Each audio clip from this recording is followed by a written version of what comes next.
Hay momentos en la vida que te marcan para siempre, instantes que dividen tu existencia en un antes y un después. Para mí, ese momento llegó en un frío pasillo de hospital, bajo luces fluorescentes que parpadeaban con un zumbido irritante, mientras enfermeras pasaban deprisa sin siquiera mirarme. Pero antes de que continúe, verifica si ya te suscribiste al canal, deja tu like y cuéntame en los comentarios desde donde estás escuchando mi historia. Me gustaría mucho saber hasta dónde ha llegado. Aquella noche, en el Hospital Universitario de Madrid, comprendí que las palabras más hirientes no son las que se gritan, sino las que se susurran con frialdad delante de extraños que bajan la mirada incómodos, fingiendo no haber escuchado nada. Mamá, mi esposa solo quiere a su familia aquí. La voz de mi hijo, Javier, sonó lejana, como si viniera de muy lejos, aunque él estaba parado a apenas 1 metro de distancia. Busqué sus ojos, esos ojos que había visto abrirse por primera vez hacía 30 años, esos ojos que me miraban con adoración cuando era niño, esos ojos que ahora se desviaban de los míos, como si sintiera vergüenza de verme. Y entonces, mientras yo buscaba alguna señal de arrepentimiento, algún vestigio del hijo que conocía, Javier completó la frase que me partió en dos. No insistas. Ella nunca te quiso cerca. El mundo se detuvo. Las voces del hospital se convirtieron en un murmullo distante. Los pasos de la gente se transformaron en ecos. Y yo me quedé allí, plantada en ese pasillo, sintiendo como algo dentro de mí se rompía sin hacer ruido. 9 horas de viaje. 9 horas sentada en un autobús nocturno que olía a diésel y a comida rancia. 9 horas mirando por la ventanilla empañada, viendo pasar ciudades, llanuras infinitas y pueblos dormidos, mientras imaginaba este momento, el momento en que conocería a mi nieto, Lucas. Había planeado cada detalle en mi mente durante todo el trayecto desde Sevilla. Imaginé cómo sería tenerlo en mis brazos por primera vez, a qué olería su cabecita, cómo se sentiría su piel suave contra mi mejilla. Imaginé los ojos de Javier brillando de emoción al presentarme a su hijo. Imaginé a Marta, mi nuera, cansada pero feliz, dejándome ayudarla. Imaginé tantas cosas, pero nunca imaginé esto.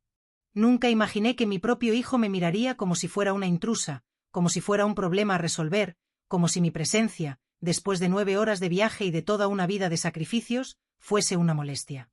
El primer llanto de mi nieto que escuché vino de detrás de una puerta cerrada. Un llanto pequeño, frágil, hermoso. Y yo estaba al otro lado, como una extraña a la que no dejan pasar.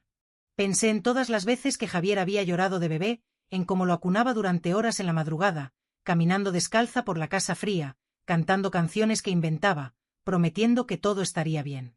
En cómo su padre dormía profundamente mientras yo sostenía a nuestro hijo contra mi pecho, sintiendo cómo sus sollozos se convertían en suspiros y sus suspiros en sueño.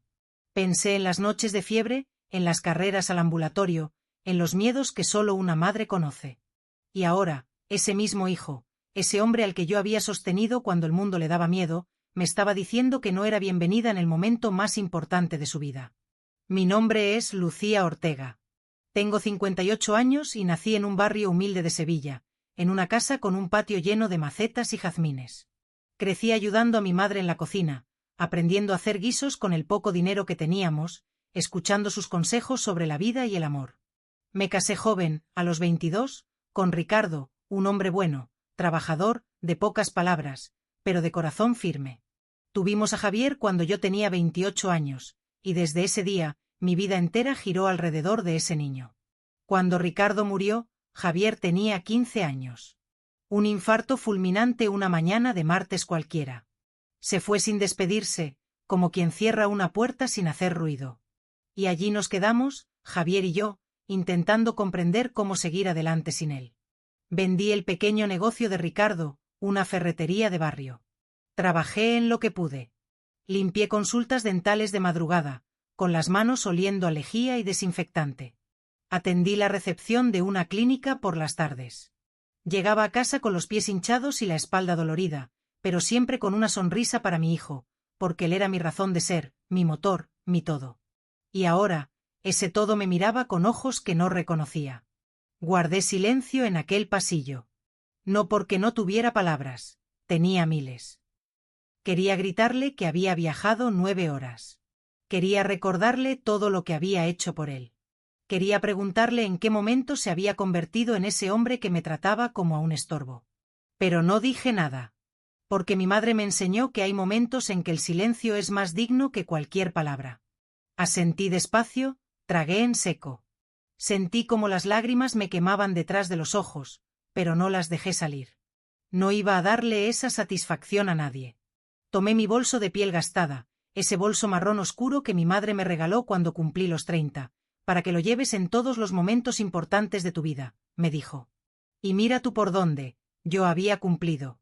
Ese bolso me acompañó cuando nació Javier, cuando se graduó en la universidad, cuando se mudó a Madrid, y ahora me acompañaba en esta humillación. Giré sobre mis talones. No dije adiós.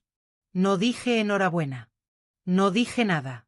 Solo caminé, un pie delante del otro, por aquel pasillo infinito del hospital. Las luces fluorescentes parpadeaban sobre mi cabeza. El olor a desinfectante me revolvía el estómago. Escuchaba voces distantes, risas de otras familias celebrando nacimientos, llantos de bebés, anuncios por megafonía. Pasé junto a otras abuelas que sostenían a sus nietos recién nacidos. Las vi sonreír, llorar de felicidad, tomar fotos. Las vi ser parte de algo hermoso. Y yo seguí caminando.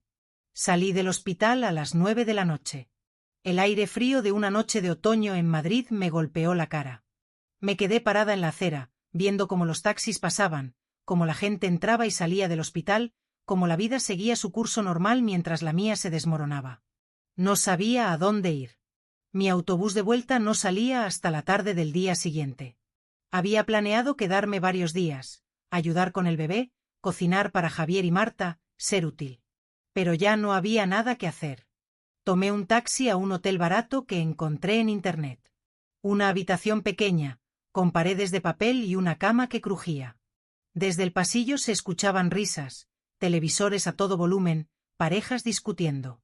Me senté en el borde de esa cama extraña y, finalmente, dejé salir las lágrimas. Lloré como no había llorado desde que murió mi marido. Lloré por todas las expectativas rotas, por todas las ilusiones destrozadas por ese nieto que acababa de nacer y que no me dejaron conocer. Pero, sobre todo, lloré por mi hijo. Por el niño que me abrazaba fuerte y me decía, «Te quiero, mamá», antes de dormir. Por el adolescente que lloró en mis brazos cuando murió su padre. Por el joven que me prometió que siempre estaría ahí para mí.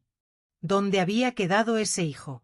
¿En qué momento se había convertido en ese hombre que me veía como un estorbo? Aquella noche apenas dormí. Me quedé mirando el techo manchado de ese hotel de mala muerte, escuchando los ruidos de la ciudad que nunca duerme, pensando en todo lo que había salido mal. A las 6 de la mañana me levanté. Tomé una ducha larga, dejando que el agua caliente se llevara algo del dolor. Me vestí con cuidado. Me puse una ropa que había traído especialmente para la ocasión. Me maquillé, aunque nadie me vería. Porque no iba a permitir que nadie me viera derrotada. Bajé a desayunar al pequeño comedor del hotel. Café aguado y bollería industrial dura. Pero no importaba. No tenía hambre de todas formas. Pasé el día caminando por la ciudad sin rumbo fijo. Solo caminar, ver escaparates, sentarme en bancos de parques, ver pasar a las familias. Madres con sus hijos, abuelas con sus nietos. Familias completas, felices, juntas. Y yo, completamente sola. A las 4 de la tarde fui a la estación de autobuses. Me senté en un banco de plástico a esperar mi autobús. Había otra gente esperando también. Una señora mayor leía una revista. Un joven escuchaba música con auriculares. Una familia comía bocadillos y refrescos. Todos tenían a dónde ir. Todos tenían a alguien esperándoles. Y yo solo tenía una casa vacía en Sevilla. El autobús salió a las 6. Otras 9 horas de viaje. Pero esta vez no miraba por la ventanilla imaginando momentos felices. Esta vez solo veía mi reflejo en el cristal oscuro, una mujer de 58 años, cansada, triste, sola. Me pregunté si Javier se habría dado cuenta de que me fui, si le habría importado, si en algún momento pensaría, debí haber tratado mejor a mi madre. Pero algo me decía que no. Algo me decía que en ese momento él estaba completamente feliz con su nueva familia, con su esposa, con su hijo, y que yo era solo un pensamiento incómodo que prefería olvidar. Llegué a Sevilla a las 3 de la madrugada. El sol apenas comenzaba a salir. Las calles estaban vacías. Tomé un taxi a mi casa. Cuando abrí la puerta, todo estaba exactamente como lo había dejado: la taza de café que no lavé antes de irme, el periódico del día anterior. El silencio. Ese silencio que antes era paz y ahora era soledad. Dejé mi maleta en el suelo. Colgué mi bolso de piel en el perchero de la entrada. Hice un café y me senté en la mesa de la cocina. La misma mesa donde Javier y yo desayunábamos juntos cuando él era niño. La misma mesa donde él hacía sus deberes mientras yo preparaba la cena. La misma mesa donde ahora estaba completamente sola. Me quedé unos minutos allí, con la taza de café entre las manos, como si ese calor débil fuera lo único que me sujetaba al mundo. Sentía que él había cruzado una línea conmigo, pero no sabía exactamente en qué momento todo había empezado a torcerse. Antes de decidir qué hacer con este dolor, necesitaba retroceder, revisitar cada paso que nos trajo hasta aquí. A veces, confiamos demasiado en quien no debemos. Hay recuerdos que guardamos como fotografías perfectas. Momentos congelados en el tiempo donde todo era sencillo, donde el amor no dolía, donde ser madre era la cosa más natural y hermosa del mundo. Javier nació una madrugada de julio, hace 30 años. Era época de calor, y aquella noche la ciudad parecía vibrar bajo la pesadez del verano sevillano. Yo estaba en la cama, agarrándome la barriga, sintiendo como las contracciones me atravesaban como olas, cada vez más frecuentes. Mi marido, Ricardo, corría de un lado a otro de la habitación, nervioso, buscando las llaves del coche, la maleta del hospital, intentando mantener la calma aunque le temblaban las manos. Tranquilo, Ricardo, con calma, le decía yo entre respiraciones. Tenemos tiempo. Pero no teníamos tanto tiempo. Las contracciones se hicieron más intensas, más frecuentes. Mi cuerpo sabía que era la hora, aunque mi mente todavía no estuviera lista para enfrentar lo desconocido. Ricardo me ayudó a bajar las escaleras. El coche estaba aparcado justo en la calle. Condujo como nunca lo había visto conducir, rápido pero cuidadoso, con las manos apretadas al volante. Aguanta, cariño, ya casi llegamos, me decía. Yo iba detrás, respirando como me habían enseñado las clases prenatales, contando los segundos entre cada contracción, mirando por la ventanilla como la ciudad pasaba borrosa y pensando, dentro de pocas horas voy a conocer a mi hijo. Llegamos al Hospital Virgen del Rocío a las 3 de la mañana. Las enfermeras me recibieron con profesionalidad, pero también con cariño.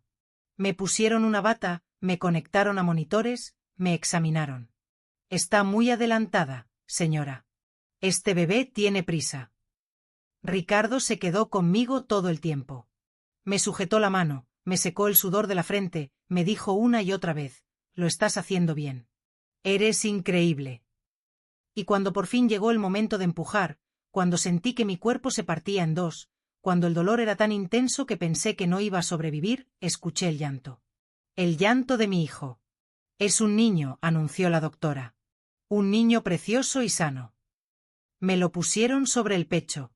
Estaba mojado, arrugado, perfecto. Tenía los ojos cerrados y los puños apretados.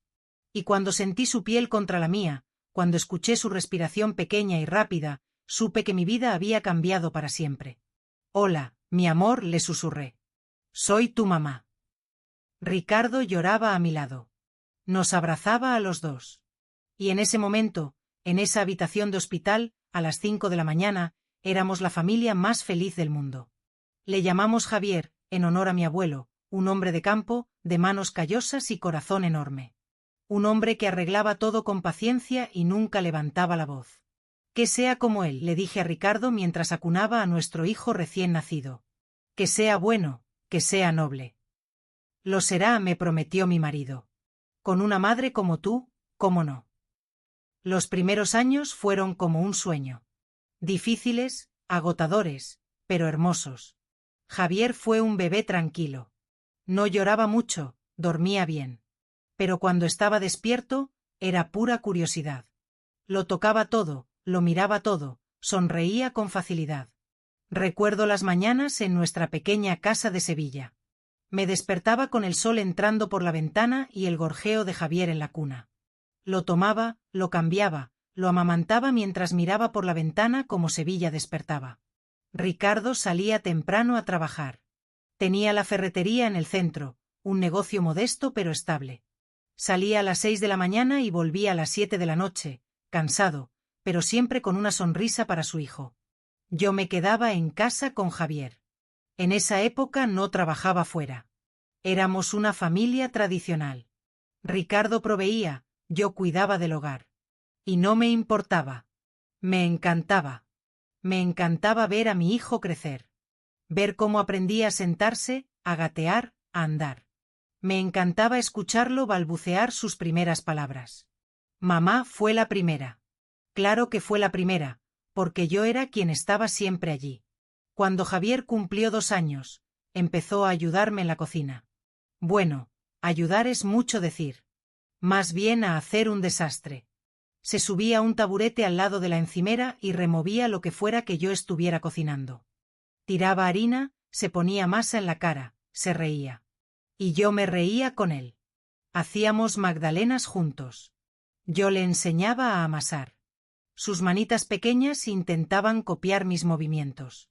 Las magdalenas salían torcidas, gruesas, pero las horneábamos de todas formas y nos las comíamos juntos, riéndonos de lo imperfectas que eran. Cuando seas mayor, le decía yo, vas a hacer las mejores magdalenas de Sevilla. Igual que las tuyas, mamá. Mejores que las mías. La casa olía siempre a vainilla y canela, a café recién hecho, a comida casera, a hogar. Los domingos íbamos al parque. Ricardo, Javier y yo. Llevábamos una manta vieja y nos sentábamos bajo los árboles. Javier corría en la hierba, perseguía palomas, se subía a los columpios. Ricardo y yo mirábamos desde la manta, agarrados de la mano, sintiendo que lo teníamos todo. Somos afortunados, me decía Ricardo. Lo somos, respondía yo. Y lo éramos. Javier fue creciendo. De bebé a niño, de niño a preadolescente. Cada etapa traía sus desafíos, pero también sus alegrías. Cuando entró en el colegio de primaria, yo era de esas madres que nunca faltaban a las reuniones, que hacían tartas para las verbenas, que ayudaban con los disfraces de los festivales, que conocían a todas las profesoras por su nombre. Javier fue buen estudiante. No el mejor de la clase, pero aplicado, responsable. Hacíamos los deberes juntos en la mesa de la cocina. Yo le explicaba matemáticas, aunque a veces no las entendiera bien. Él me leía sus redacciones de lengua, historias sobre superhéroes, sobre dinosaurios, sobre aventuras en el espacio. ¿Vas a ser escritor?, le decía. No, mamá. Voy a ser ingeniero, como el tío Paco. Mi hermano era ingeniero de caminos. Javier lo admiraba. Cada vez que mi hermano venía a vernos, Javier lo bombardeaba con preguntas. ¿Cómo se construyen los puentes? ¿Por qué no se caen los edificios? ¿Cómo funciona esto? ¿Cómo funciona aquello? Y mi hermano, paciente, le explicaba todo. Este niño va a llegar lejos, me decía. Y yo lo creía. Los años pasaron deprisa. Demasiado deprisa. Un día Javier tenía 5 años y cabía en mis brazos, y de repente tenía 15 y era más alto que yo. Fue en esos años cuando Ricardo murió. No, no se puso enfermo. Murió. Así, sin aviso, sin despedidas. Era un martes de octubre. Recuerdo el día perfectamente, porque era un día normal. Completamente normal. Desayunamos juntos. Ricardo se fue a trabajar como siempre. Me dio un beso en la frente. Nos vemos esta noche, amor. Pero no nos vimos esa noche. A las 3 de la tarde recibí una llamada. Era de la ferretería. Señora Lucía, necesita venir al hospital. ¿Ricardo? ¿Qué ha pasado? Ha tenido un infarto. Está en el hospital clínico. El mundo se paró. Llegué al hospital corriendo. Javier venía conmigo. Había ido a buscarlo al instituto. Tenía 15 años. Todavía no entendía bien lo que estaba pasando. Un médico salió a hablar con nosotros. Un hombre joven con ojos cansados. Lo siento mucho. Hemos hecho todo lo posible. ¿Qué? Su marido ha fallecido hace 20 minutos. El infarto ha sido masivo. No ha sufrido. Javier me agarró del brazo. Mamá, no. No supe qué decir. No supe cómo decirle que su padre se había ido, que nunca más íbamos a verlo, que nuestra familia de 3 ahora era una familia de 2. Nos dejaron verlo. Estaba en una camilla. Parecía dormido, tranquilo, como si en cualquier momento fuera a abrir los ojos y decir: ¿qué ha pasado? ¿Por qué lloráis? Pero no lo hizo. Javier se acercó despacio. Le tocó la mano. Papá. Silencio. Y entonces mi hijo, mi Javier, ese adolescente que ya era casi hombre, pero que todavía era mi niño, se rompió. Lloró como no lo había visto llorar desde que era bebé. Un llanto desgarrador. Un llanto de alguien que acaba de perder su mundo. Lo abracé. Lo sostuve. Lloré con él. Y en ese momento, supe que todo había cambiado. Los días siguientes fueron una neblina. El funeral. La gente viniendo a dar el pésame. Las decisiones que había que tomar. El dinero que no teníamos. El negocio que había que cerrar. Todo se desmoronó tan rápido. Vendí la ferretería. No tenía opción. No sabía cómo gestionarla y necesitábamos el dinero para sobrevivir. Con ese dinero pagué las deudas de Ricardo, el funeral, las facturas atrasadas, y guardé lo que sobró para la educación de Javier. Porque mi hijo iba a estudiar, aunque yo tuviera que matarme a trabajar. Mi hijo iba a tener una carrera. Empecé a trabajar en lo que pude. Una clínica dental necesitaba a alguien para limpiar las consultas. Me pagaban poco, pero era algo. Entraba a las 5 de la mañana. Limpiaba suelos, baños, ventanas.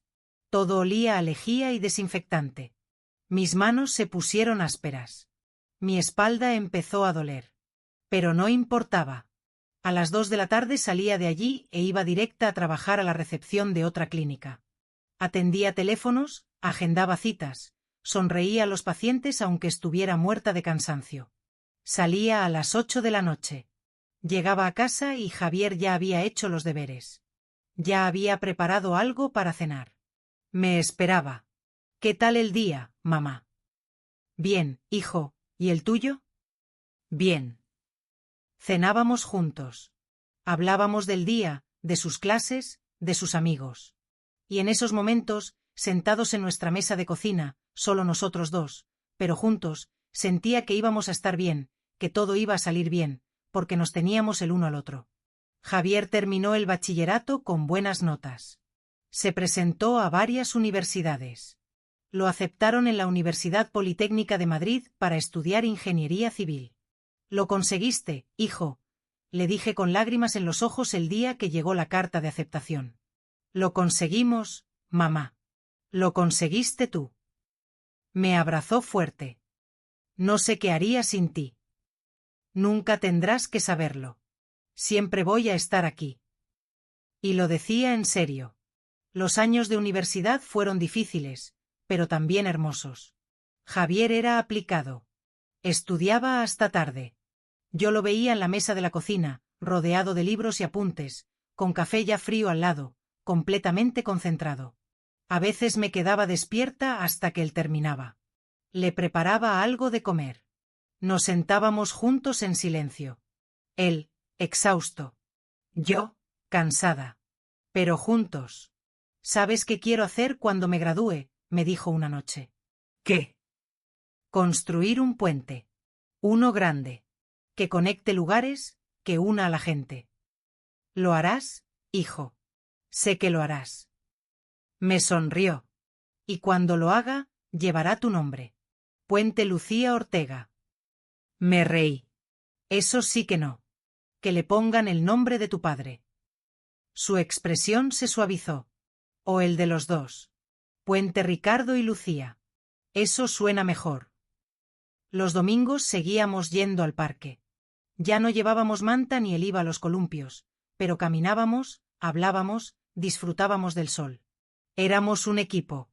Madre e hijo contra el mundo. O al menos, eso pensaba yo. Cuando Javier estaba en su último año de universidad, empezó a hablar de irse. De buscar trabajo en otra ciudad. En Madrid, concretamente. Hay más oportunidades, mamá. Pero está lejos. No tan lejos. Son unas horas de autobús. Javier, Sabes que te apoyo en todo. Pero me da miedo que te vayas. ¿Por qué? Porque eres todo lo que tengo. Se sentó a mi lado. Tomó mis manos. Y tú eres todo lo que tengo. Pero tengo que hacerlo, mamá. Tengo que crecer.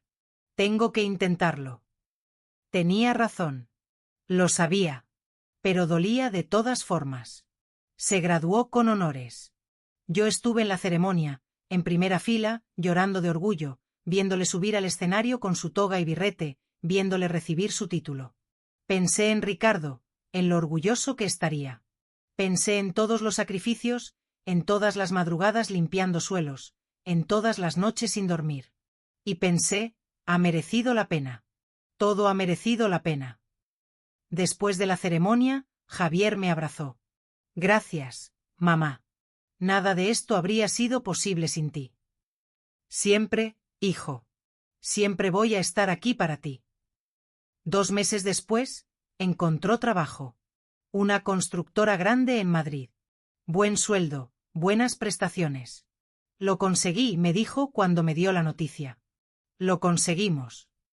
Le ayudé con todo. Con la fianza del piso, con los muebles básicos, con la ropa para el trabajo. Me gasté casi todos mis ahorros. Pero no me importó. Era por mi hijo. El día que se fue uno de los días más difíciles de mi vida. Le acompañé a la estación de autobuses. Cargamos su maleta grande y su mochila. Esperamos juntos en la sala de espera. Cuando anunciaron su autobús, nos abrazamos. Cuídate mucho, hijo. Tú también, mamá. Llámame cuando llegues. Claro. Y come bien. No te quedes solo comiendo por ahí. No lo haré. Y no te acuestes muy tarde, mamá. Yo voy a estar bien. Lo sé. Es solo que te voy a echar de menos. Y yo a ti. Buscó su asiento junto a la ventanilla. Me saludó con la mano. Me quedé allí parada en esa estación, viéndole a través del cristal sucio del autobús, intentando grabar su rostro en mi memoria. El autobús arrancó. Vi cómo se alejaba por la avenida, cómo se hacía cada vez más pequeño, hasta desaparecer en el tráfico. Y allí, parada en esa estación ruidosa y llena de gente, me sentí completamente sola por primera vez desde que Ricardo murió. Tomé un taxi y di mi dirección. Durante todo el camino miré por la ventanilla sin ver realmente nada. Cuando llegué a casa, entré despacio. Todo estaba en silencio. Un silencio pesado, incómodo. Fui a la habitación de Javier. Estaba vacía. La cama hecha, el escritorio limpio. Solo quedaron algunas cosas que no se llevó, pósteres viejos en las paredes, trofeos del colegio. Me senté en su cama. Olía a él todavía. Y lloré. Lloré porque mi hijo se había ido, porque la casa estaba vacía, porque me di cuenta de que había pasado los últimos 24 años viviendo para él, y ahora no sabía cómo vivir para mí. Es normal, Lucía, me dije. Los hijos crecen. Los hijos se van. Así es la vida.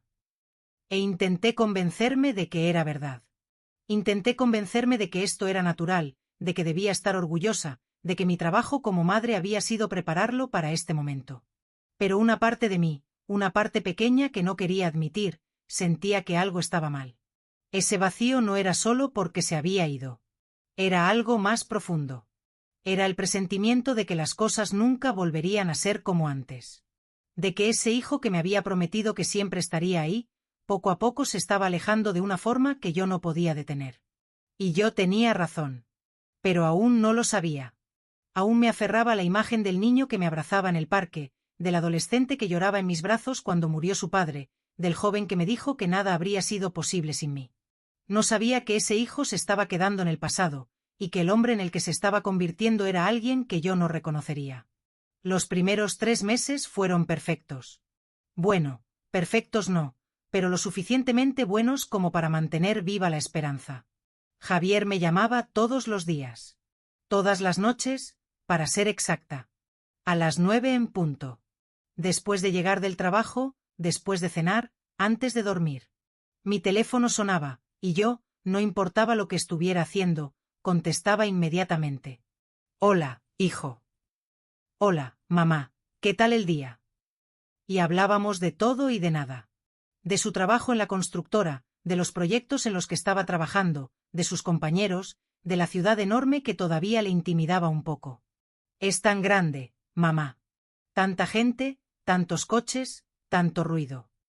¿Te gusta? Sí. Es emocionante. Pero también cansa. A veces echo de menos la tranquilidad de Sevilla. Siempre puedes volver, hijo. Aquí está tu casa. Lo sé, mamá. Gracias. Yo le contaba de mi día también. Del trabajo en la clínica, de Rosa, mi amiga de toda la vida, que seguía preguntando por él, del clima, de las noticias del barrio. Conversaciones sencillas, ordinarias. Pero para mí significaban el mundo. Porque significaban que seguíamos conectados, que la distancia física no había roto nuestro vínculo. Los fines de semana eran más difíciles. Las horas se estiraban interminables. Me levantaba el sábado por la mañana y la casa estaba en silencio. Un silencio que antes Javier llenaba con su música, con sus pasos, con su voz. Intenté llenar ese vacío con actividades. Limpiaba la casa de arriba abajo, aunque ya estuviera limpia. Cocinaba, aunque fuera solo para mí. Veía la televisión sin prestar atención. Rosa venía a verme casi todos los domingos. Ay, Lucía, tienes que salir más. Conocer gente. No puedes quedarte aquí encerrada esperando a que Javier llame. No estoy encerrada. Y no estoy esperando a que llame. Solo estoy disfrutando de mi tranquilidad. Tranquilidad, resopló Rosa. Esto no es tranquilidad, es soledad. Quizás tenía razón. Pero yo no estaba lista para admitirlo. El primer cambio sutil llegó en el cuarto mes. Un martes, Javier no llamó a las 9. Esperé hasta las 9:30. Nada. A las 10, le envié un mensaje, ¿todo bien, hijo? Me contestó una hora después, sí, mamá. Disculpa, perdí la noción del tiempo. No pasa nada. ¿Quieres hablar? Estoy muy cansado. Hablamos mañana. Claro, hijo. Descansa. Al día siguiente sí llamó, pero la conversación fue más corta. 15 minutos en lugar de 1 hora.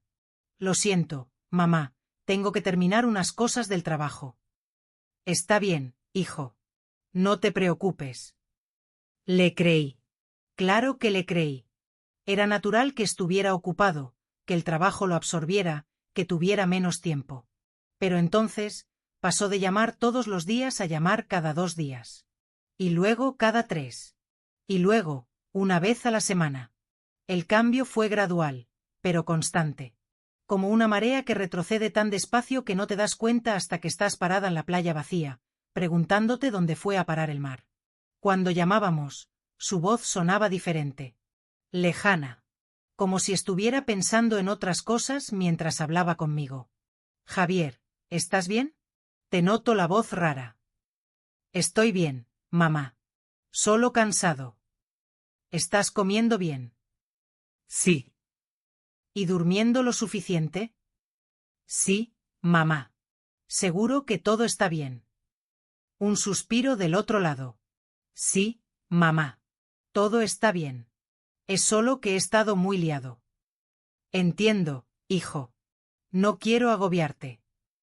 No agobias. Pero su tono decía otra cosa. Intenté no ser intensa. No llamarle yo tanto. Esperar a que él me buscara. Pero los días entre llamadas se fueron haciendo más largos. 1 semana. 2 semanas. 3. Hubo una vez que pasaron 18 días sin que habláramos. 18 días en los que me despertaba todas las mañanas esperando que mi teléfono sonara, en los que revisaba compulsivamente si tenía mensajes, en los que me preguntaba si había hecho algo malo, si lo había asfixiado, si había sido demasiado exigente. Cuando por fin me llamó después de esos 18 días, intenté sonar casual. Hijo, qué sorpresa. Hola, mamá. ¿Cómo has estado? Su voz sonaba alegre, ligera, como si nada hubiera pasado, como si no hubiéramos pasado más de un mes sin hablar. Bien. Bien. ¿Y tú? Muy bien. Muy bien, de hecho. Te llamaba porque tengo una noticia. Mi corazón se aceleró de nuevo. ¿Qué es? He conocido a alguien. Mi corazón dio un vuelco. No de alarma, sino de ilusión. ¿Una novia? Mi hijo tenía novia. ¿En serio, hijo? ¡Qué bien! Cuéntamelo todo. Por primera vez en semanas, escuché emoción genuina en su voz. Se llama Marta. Es arquitecta. Trabaja en la misma constructora. ¡Qué bien, hijo! ¿Y cómo es? Es increíble, mamá. Es inteligente, talentosa, guapa. Tiene 28 años. Se graduó en la Politécnica. 28 años. Javier tenía 24. Ella era mayor. Pero no importaba. Me alegro muchísimo por ti, hijo. ¿Hace mucho que salís? Unos 2 meses. 2 meses, ¿y solo ahora me lo estaba contando? ¿Y qué tal va todo? Muy bien. La verdad es que estoy muy feliz, mamá. Hacía tiempo que no me sentía así. Su felicidad era palpable, genuina. Y yo me alegré por él, de verdad que sí. Porque una madre siempre quiere ver a su hijo feliz.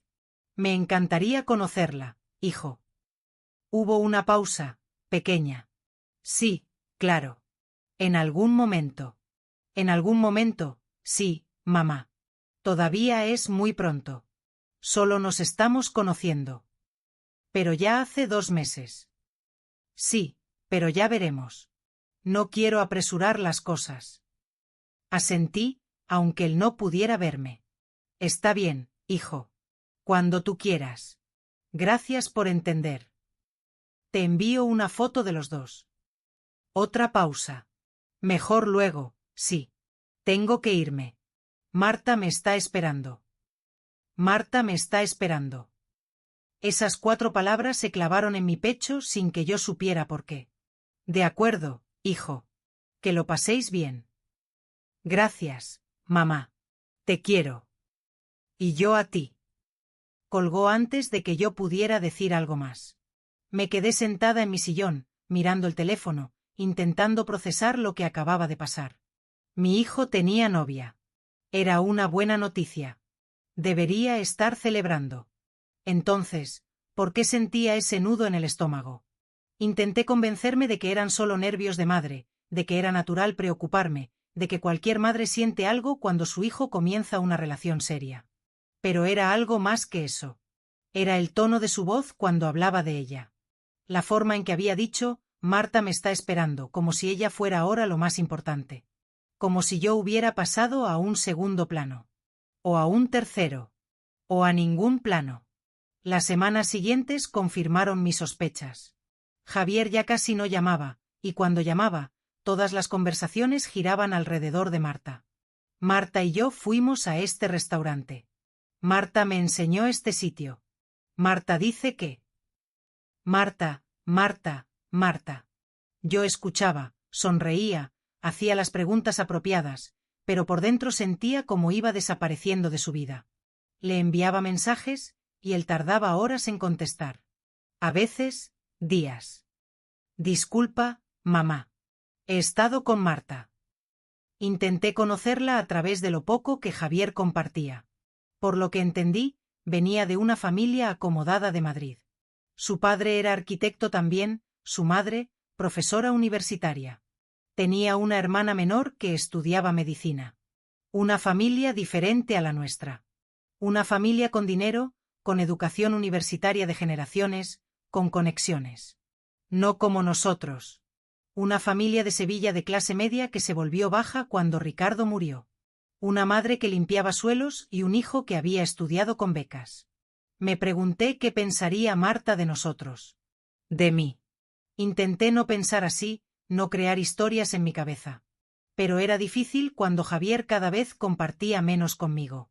Un día, mientras hablábamos por teléfono, escuché una voz de mujer de fondo. Javier, ven. Ya voy, amor. ¿Amor? ¿Está Marta ahí? Pregunté. Sí, mamá. Está aquí en el piso. Oh. No sabía que vivíais juntos. Silencio. No vivimos juntos. Solo ha venido a visitarme. Entiendo. Otro silencio incómodo. Mamá, tengo que dejarte. Marta y yo vamos a salir. Claro, hijo. Que lo paséis bien. Gracias. Te llamo después. Pero después se convirtió en una promesa vacía. Los meses pasaron. Javier cada vez más evasivo, más distante, más ausente. Para mi 57 cumpleaños no vino. Me envió flores por correo. Rosas amarillas. 12 rosas. Una por cada mes que llevábamos sin vernos. La tarjeta decía, «Feliz cumpleaños, mamá. Siento no poder estar ahí. Marta y yo tenemos mucho trabajo. Te quiero mucho. Javier». Me quedé mirando esas flores durante horas. Eran bonitas. Caras, seguramente. Pero estaban frías. No había calor en ellas. No había presencia. Eran solo un recordatorio de que mi hijo estaba a cientos de kilómetros de distancia, demasiado ocupado con su nueva vida para venir a ver a su madre en su cumpleaños. Rosa organizó un almuerzo en mi casa. Invitó a algunas amigas del barrio. Hicimos paella. Cantamos cumpleaños feliz. Comimos tarta. Todo el mundo preguntó por Javier. ¿No vino tu hijo? No pudo. Está muy ocupado con el trabajo. Ay, qué pena. Seguro que te echa de menos. Sonreí. Seguro. Pero por dentro me preguntaba si era verdad. Aquella noche, después de que todos se fueron, recogí los platos sola. Guardé las sobras. Barrí el suelo. Lavé la cocina. Y cuando por fin todo estuvo limpio y ordenado, me senté en mi sillón con una taza de té. Las rosas amarillas estaban en un jarrón sobre la mesa. Las miré fijamente, y por primera vez me permití pensar en lo que había estado evitando durante meses. Mi hijo se estaba alejando. Y yo no sabía cómo detenerlo. Peor aún, empezaba a sospechar que no podía detenerlo. Porque cuando alguien quiere irse, cuando alguien ha decidido que hay cosas más importantes que tú, no hay nada que puedas hacer. Solo puedes ver cómo se van e intentar no romperte en el proceso. Las flores se fueron marchitando con los días. Los pétalos se pusieron marrones, se cayeron uno a uno. Debería haberlas tirado. Cualquier persona normal las habría tirado. Pero yo las dejé allí, secas, muertas, en ese jarrón sobre mi mesa, como un recordatorio de algo que todavía no quería aceptar. De que el hijo que conocía, el hijo que me llamaba todos los días, el hijo que me decía que nada habría sido posible sin mí, ese hijo ya no existía. O al menos, ya no existía para mí.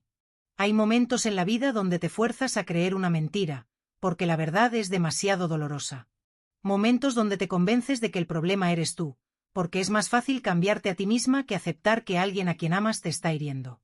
Yo llegué a ese punto después de mi 57 cumpleaños. Me senté en mi cocina mirando esas rosas muertas y tomé una decisión. Yo tenía la culpa. Claro que la tenía. Seguramente llamaba demasiado. Seguramente hacía demasiadas preguntas. Seguramente era una de esas madres intensas, de esas que no saben soltar a sus hijos, de esas que los ahogan con su amor. Javier necesitaba espacio. Necesitaba construir su propia vida, y yo, con mi necesidad constante de saber de él, de hablar con él, de ser parte de su mundo, lo estaba ahogando. Esa narrativa tenía sentido. Era lógica. Era lo que decían todas las revistas de psicología: aprende a soltar a tus hijos adultos. No seas una madre helicóptero. Deja a tu hijo vivir su vida. Así que decidí hacer exactamente eso. Dejé de llamarle por completo. Si él quería hablar conmigo, que me llamara. Yo no iba a presionarle más. Pasó una semana sin que habláramos. Esperé. Revisaba mi teléfono compulsivamente, pero no marcaba su número. Le di espacio, me repetía. Está ocupado. Llamará cuando pueda. Pasaron 2 semanas. 3. Un mes. Era difícil hasta respirar algunos días. Me despertaba por las mañanas con un peso en el pecho, preguntándome si ese día Javier llamaría. Iba a trabajar. Volvía a casa. Miraba mi teléfono. Nada.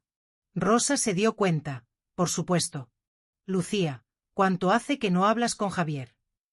1 mes, Más o menos. ¿Y por qué no le llamas tú?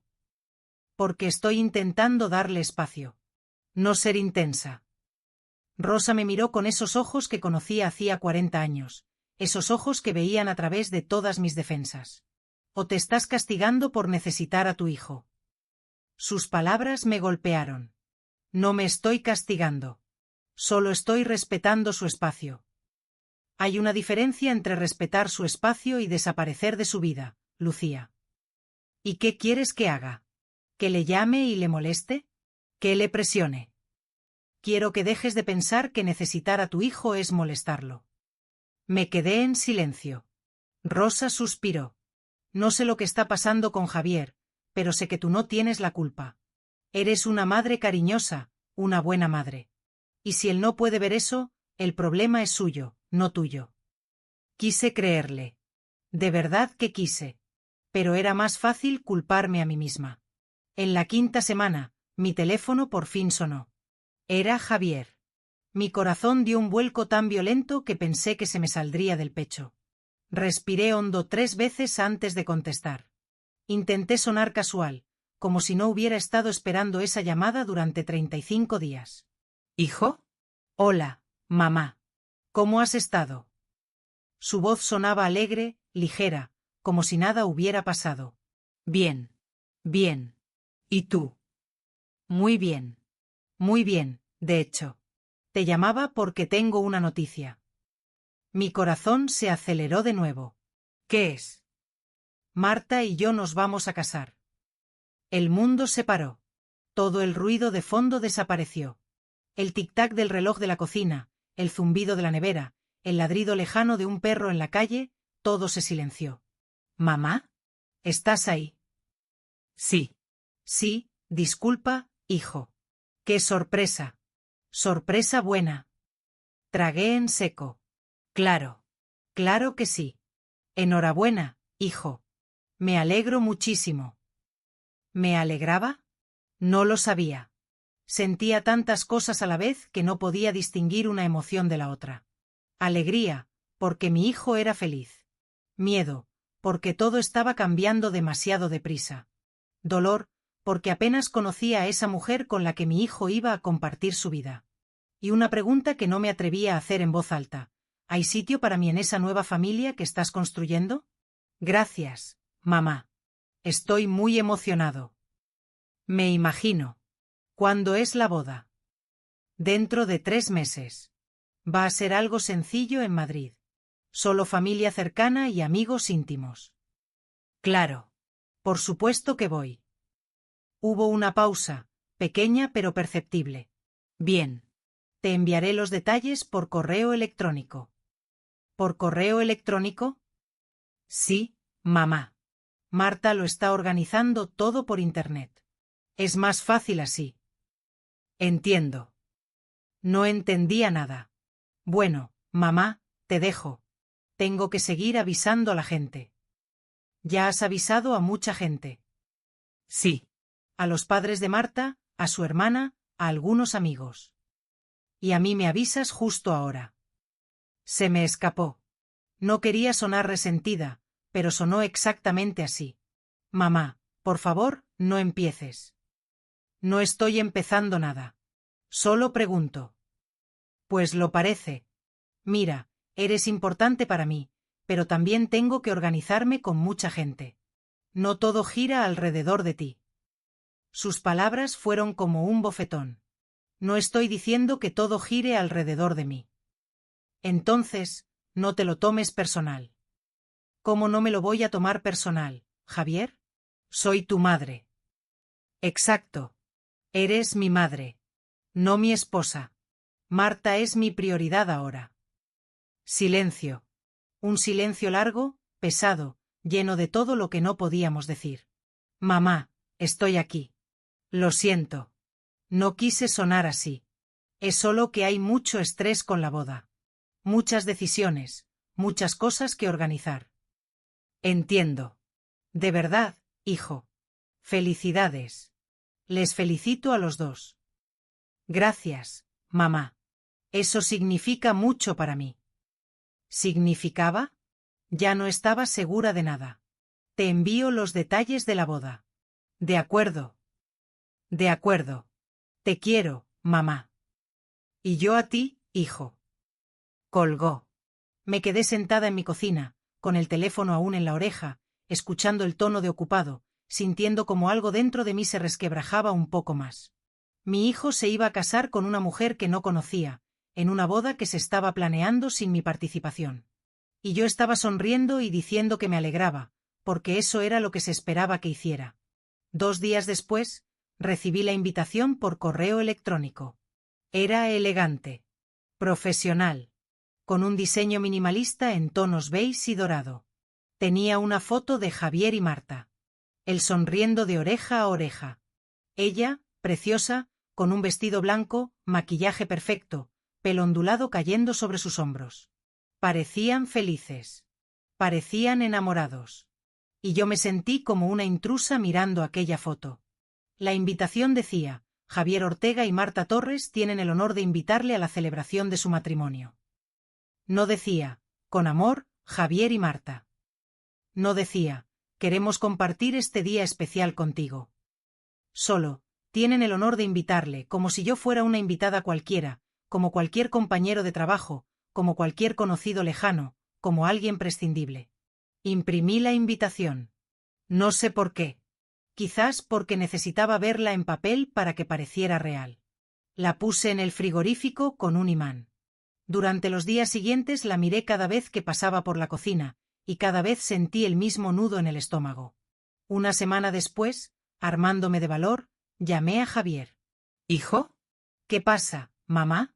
Recibí la invitación. Ah, qué bien. ¿Qué te pareció? Muy bonita.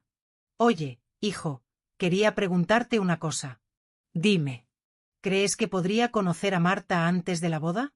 No sé, quizás podamos tomar un café o almorzar juntas. Oh. Silencio del otro lado. Es que está complicado, mamá. ¿Complicado? Sí. Marta y yo estamos organizando todo. Andamos corriendo de un lado a otro.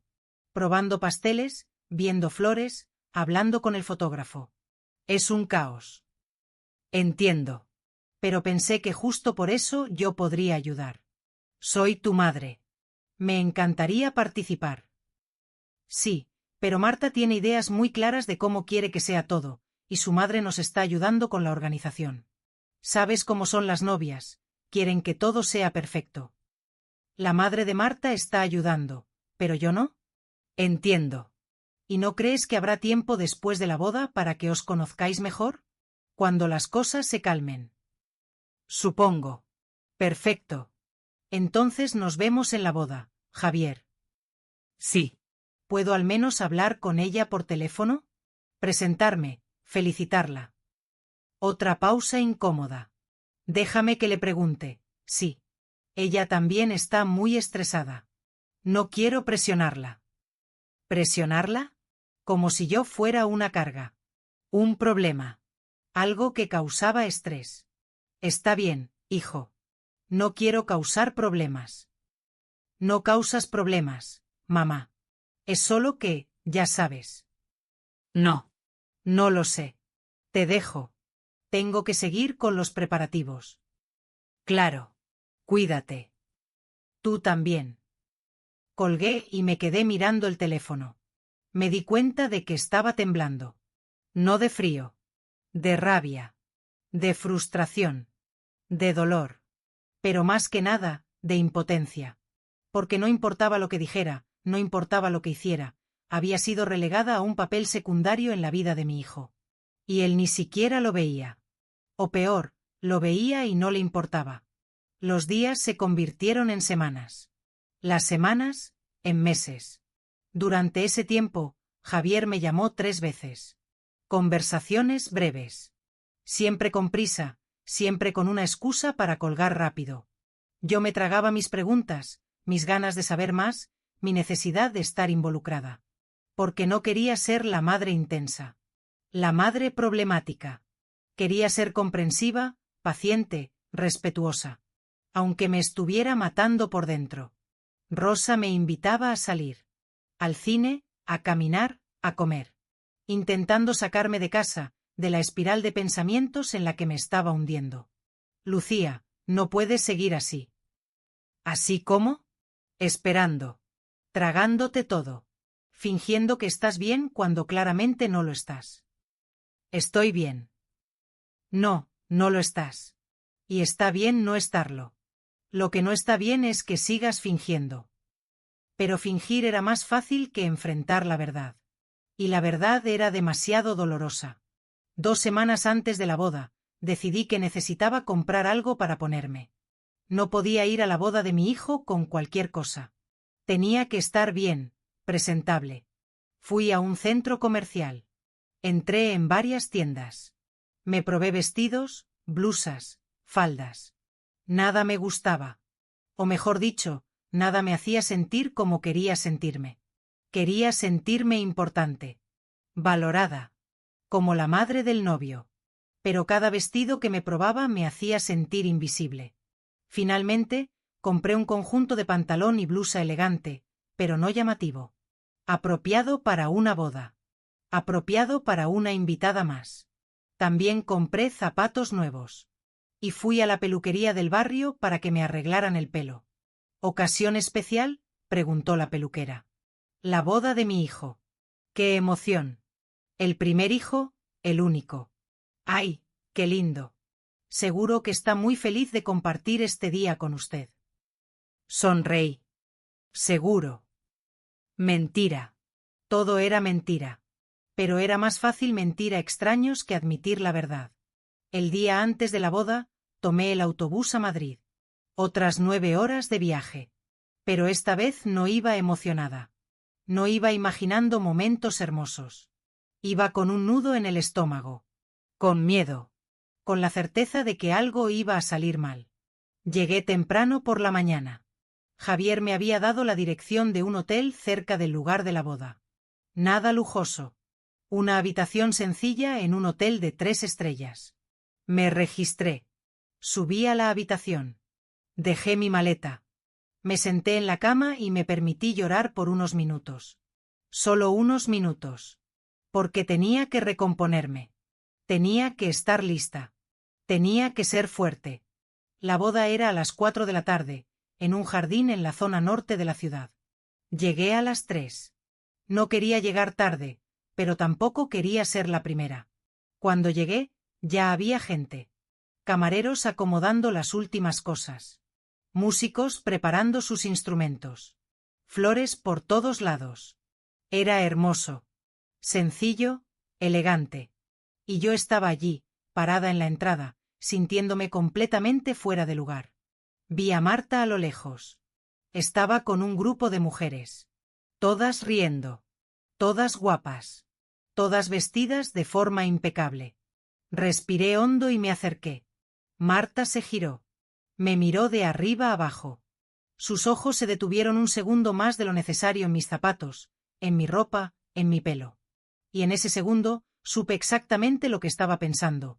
Esta mujer no encaja aquí. Pero sonrió. Una sonrisa perfecta, practicada. Debe ser Lucía. La madre de Javier. Sí. Mucho gusto, Marta. Por fin te conozco. Me acerqué a darle un abrazo. Lo aceptó, pero fue mecánico, sin calidez. Como abrazar a alguien a quien te han obligado a abrazar. Se separó rápido. Qué bien conocerte. Javier ha hablado mucho de ti. Lo dudaba. Igualmente. Estás preciosa. Gracias. Silencio incómodo.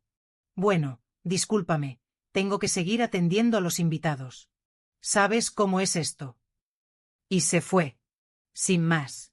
Sin preguntarme cómo estaba, sin preguntar por el viaje, sin presentarme a las mujeres con las que estaba. Simplemente se fue. Me quedé allí parada, en medio de ese jardín precioso, rodeada de extraños, sintiéndome más sola que nunca. Busqué a Javier con la mirada. Lo encontré cerca del altar, hablando con los padrinos. Parecía nervioso, pero feliz. Me acerqué. Javier se giró. Mamá. Llegaste. Me abrazó.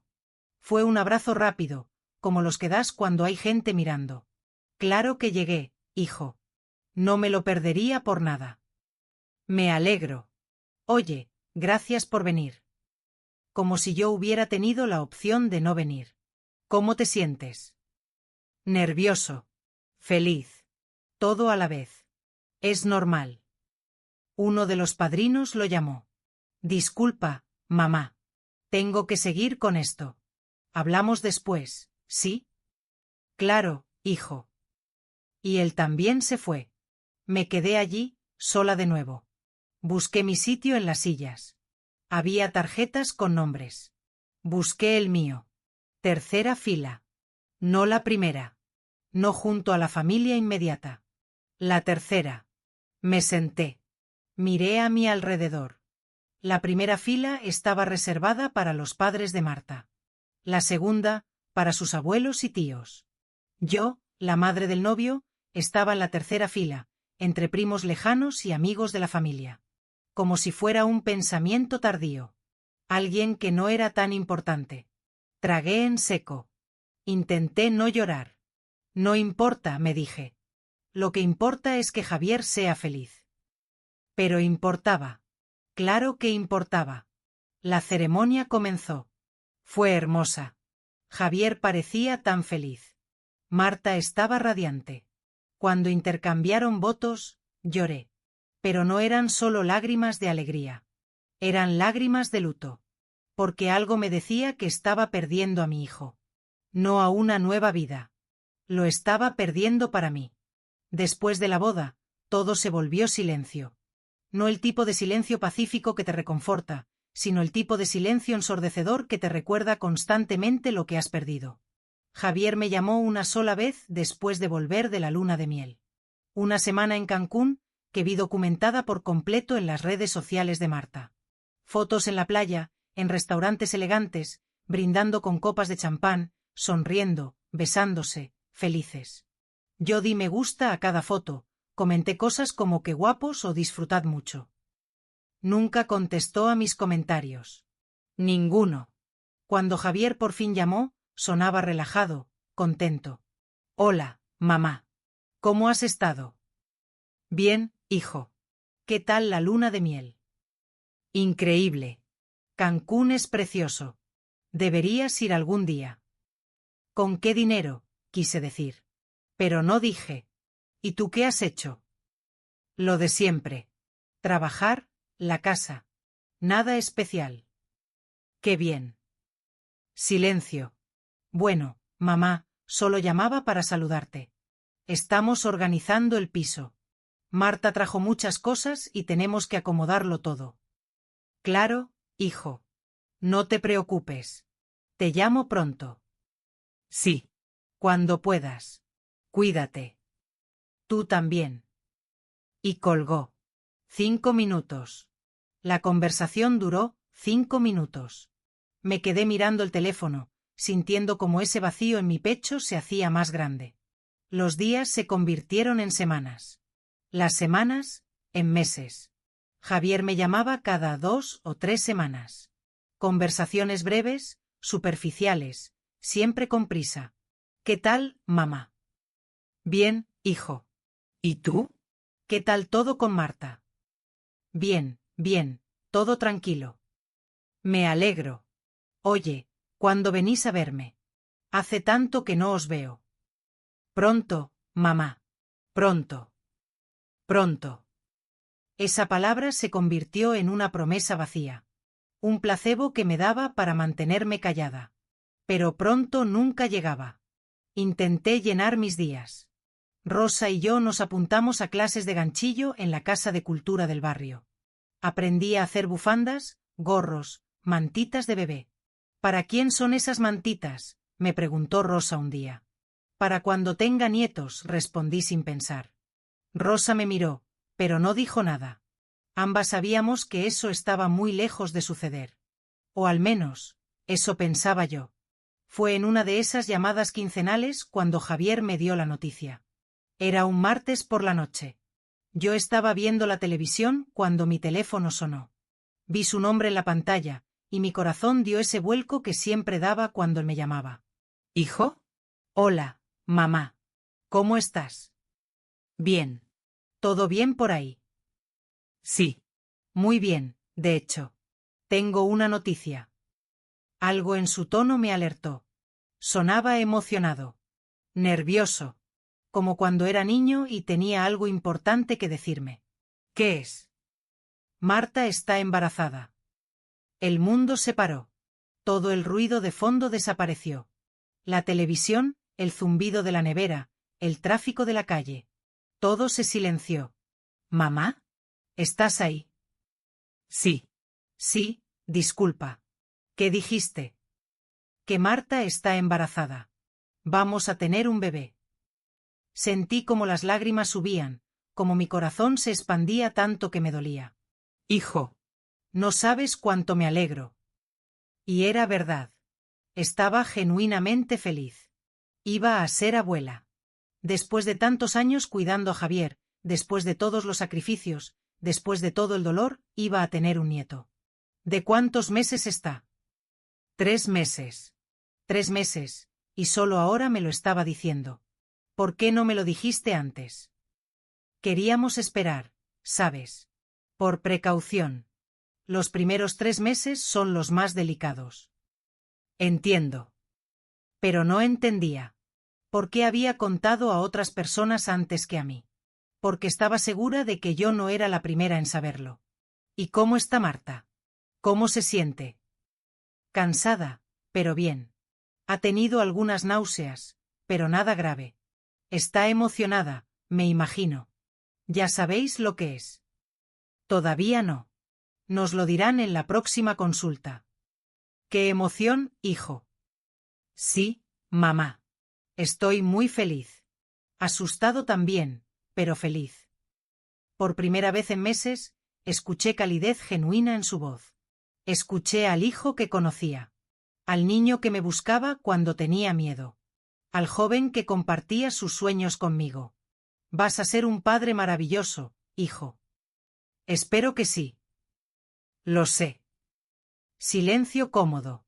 De esos que hacía tiempo que no teníamos. Oye, mamá. Sí. Gracias. Por todo. Por estar ahí. Sentí como las lágrimas por fin se desbordaban. Siempre, hijo. Siempre voy a estar aquí para ti. Lo sé. Hablamos un poco más. Me contó de los planes que tenían, de la habitación del bebé que empezarían a preparar, de 2 nombres que estaban considerando. Cuando colgamos, me quedé sentada en mi sillón, llorando. Pero esta vez eran lágrimas de felicidad, de esperanza. De pensar que quizás, solo quizás, las cosas estaban cambiando. Que con la llegada de este bebé, Javier me dejaría ser parte de su vida de nuevo. Que yo podría ser la abuela que siempre había soñado ser. Qué ingenua fui. Los días siguientes fueron los más felices que había tenido en meses. Se lo conté a Rosa, a mis compañeras de trabajo, a las señoras del grupo de ganchillo. Voy a ser abuela. Todo el mundo me felicitaba, me abrazaba, compartía mi alegría. Empecé a tejer una mantita azul, por si era niño. Una rosa, por si era niña. Luego decidí hacer una amarilla, para estar segura. Cada punto era una oración, un pensamiento de amor para ese bebé que aún no conocía, pero que ya amaba con todo mi corazón. Llamé a Javier unos días después. Hijo, estoy tejiendo una mantita para el bebé. Qué lindo, mamá. Gracias. ¿Puedo hacer más? Gorritos, patucos. Claro, mamá. Lo que quieras. ¿Y Marta? ¿Puedo hablar con ella? Felicitarla, preguntarle qué necesita. Hubo una pausa. Está descansando ahora. Pero le digo que te llame. ¿Me lo prometes? Te lo prometo. Pero Marta nunca llamó. Le envié un mensaje por Facebook. Marta, enhorabuena por el embarazo. Estoy tan emocionada de ser abuela. Si necesitas algo, lo que sea, estoy aquí. Un abrazo grande. Lo leyó. Vi las 2 marcas azules. Pero no contestó.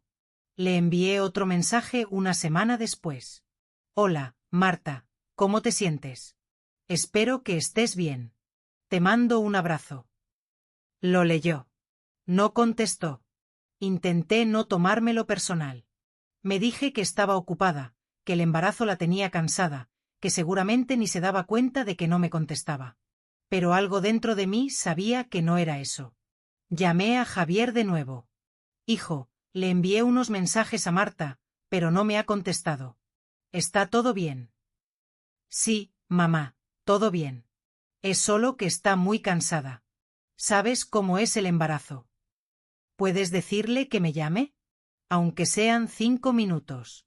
Me gustaría hablar con ella. Otro silencio incómodo.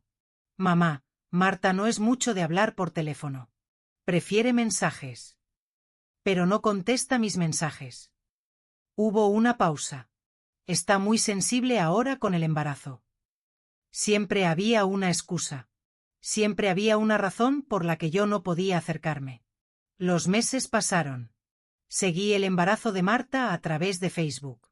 Subía fotos de la barriguita, de la ropa que compraban, de la habitación del bebé que estaban decorando. Era niño. Le iban a llamar Lucas. Lucas. Mi nieto se llamaría Lucas. Comenté en cada publicación. ¡Qué lindo! Ya quiero conocer a mi Lucas. Os quiero. Marta nunca contestó. Ni una sola vez. Pero contestaba los comentarios de otras personas, de sus amigas, de su familia. Solo ignoraba los míos. Intenté no darle mucha importancia. Me dije que eran imaginaciones mías, que estaba siendo paranoica. Pero era difícil ignorar lo obvio. Envié un paquete por correo. La mantita que había tejido, un osito de peluche, una tarjeta. La tarjeta decía, para mi futuro nieto. No puedo esperar a conocerte. Ya te amo más de lo que las palabras pueden expresar. Tu abuela, Lucía. Pasaron 2 semanas antes de que recibiera un mensaje de Javier. Mamá, llegó tu paquete. Gracias. La mantita es bonita. Eso fue todo. No una foto de Marta sosteniendo la mantita. No un mensaje de agradecimiento de ella. No. Nada. Solo, la mantita es bonita. Como si fuera un objeto cualquiera, no algo que había hecho con mis propias manos, con amor, con esperanza. Llamé a Javier. Hijo, ¿le gustó la mantita a Marta? Sí, mamá, ya te envié un mensaje. Lo sé. Pero pensé que quizás me llamaría para darme las gracias. Mamá, ya te dije. Ella no es muy expresiva. Ni un mensaje. Está muy cansada. El embarazo la tiene agotada. Siempre la misma excusa. ¿Y tú, hijo? ¿Cómo te sientes? Nervioso, sí. Muy nervioso. Pero también emocionado. ¿Qué tal las clases prenatales? Sí, Marta y su madre van juntas. ¿Marta y su madre? ¿No Marta y yo? ¿Y tú, vas con ellas? A veces, cuando puedo salir del trabajo. Qué bien, hijo. Quise preguntar por qué yo no estaba invitada. Porque la madre de Marta sí podía estar involucrada, pero yo no. Pero tuve miedo de sonar resentida, de sonar como el problema. Así que me lo tragué, como me lo tragaba todo. Oye, hijo, quería preguntarte una cosa. Dime. Cuando nazca Lucas, ¿puedo ir a conocerlo? Debería haber sido una pregunta ridícula, obvia. Por supuesto que una abuela puede ir a conocer a su nieto. Pero algo en nuestro silencio me decía que nada era obvio con ellos. Claro, mamá. Por supuesto. ¿Cuándo? ¿El mismo día que nazca? Mejor esperamos a ver qué tal va todo. No, el parto puede ser complicado. Marta va a necesitar tiempo para recuperarse. Entiendo. Pero después sí, ¿verdad? ¿Puedo ir después? Sí, mamá. Ya veremos cómo lo organizamos. Ya veremos. Otra promesa vaga. Otra forma de decir no sin decirlo. Está bien, hijo. Oye, mamá, te dejo. Marta me está llamando. Claro. Dale un abrazo de mi parte. Se lo daré. Cuídate. Colgó. Me quedé sentada en mi cocina, mirando las fotos que tenía pegadas en la nevera. Fotos viejas de Javier, del día que nació, del primer día de colegio, de la graduación. Y pensé en cómo ese bebé en mis brazos se había convertido en un hombre que me mantenía a distancia. En cómo esa relación que había sido mi razón de vivir durante 30 años se estaba desmoronando sin que yo pudiera hacer nada por detenerla. Rosa vino a verme esa tarde. ¿Qué tal con Javier? Bien. Marta está embarazada. Eso es maravilloso. ¿Cuándo nace?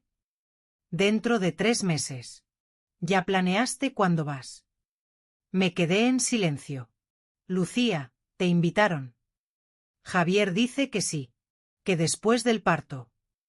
¿Después? ¿No el mismo día? Dice que Marta va a necesitar tiempo. Rosa me miró con esos ojos que lo veían todo. Lucía, ¿qué está pasando realmente? Y fue allí, sentada en mi cocina con mi mejor amiga, cuando por fin dije en voz alta, creo que Marta no me quiere cerca. ¿Por qué piensas eso? Porque ignora mis mensajes. Porque no me agradece las cosas que le envío. Porque Javier siempre tiene una excusa para que yo no hable con ella. Porque la madre de Marta está involucrada en todo, pero yo no. Las lágrimas comenzaron a caer. Porque siento que me están apartando de mi propio nieto antes de que nazca. Rosa me abrazó. Ay, Lucía, no sé qué hacer. Lo he intentado todo, Rosa. He sido paciente. He dado espacio. He intentado no presionar. Pero nada funciona. ¿Hablaste con Javier de esto? No puedo. Si lo hago, voy a parecer la suegra problemática. La abuela intensa. Y entonces sí me van a apartar por completo. Pero no puedes quedarte callada para siempre. ¿Y qué quieres que haga? ¿Que exija? ¿Que reclame? Ya perdí a mi hijo. No puedo arriesgarme a perder a mi nieto también. Rosa suspiró. No has perdido a tu hijo. Pero ambas sabíamos que sí. O al menos, había perdido al hijo que conocía. Ese hijo que me llamaba todos los días, que me incluía en su vida, que me hacía sentir importante. Ese hijo ya no existía.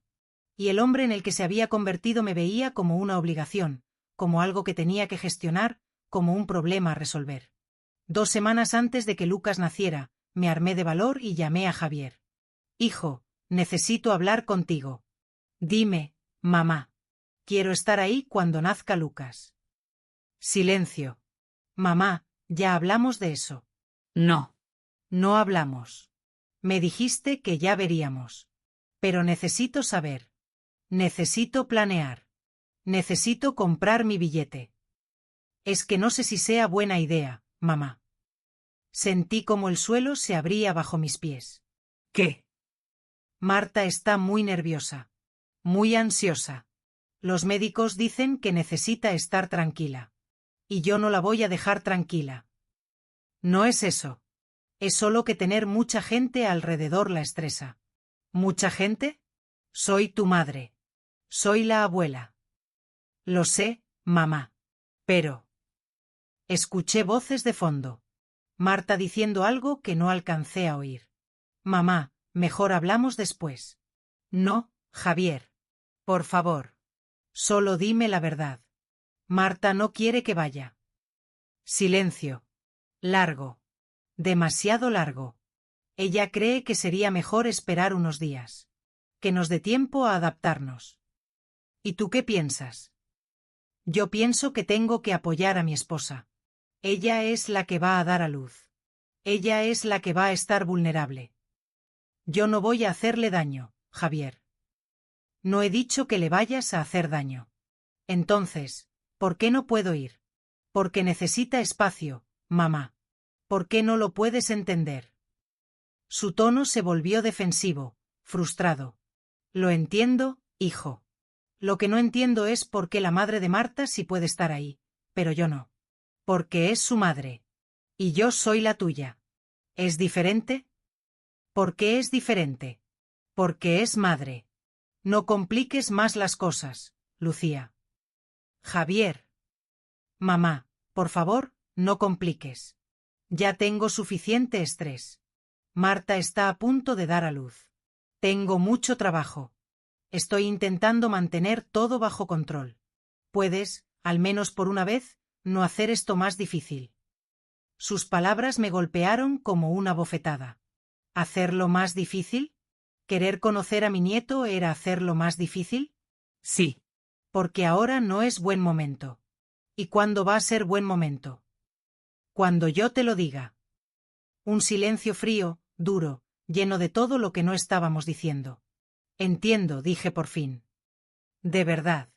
Entiendo perfectamente. Me sonrió, aliviado. Gracias, mamá.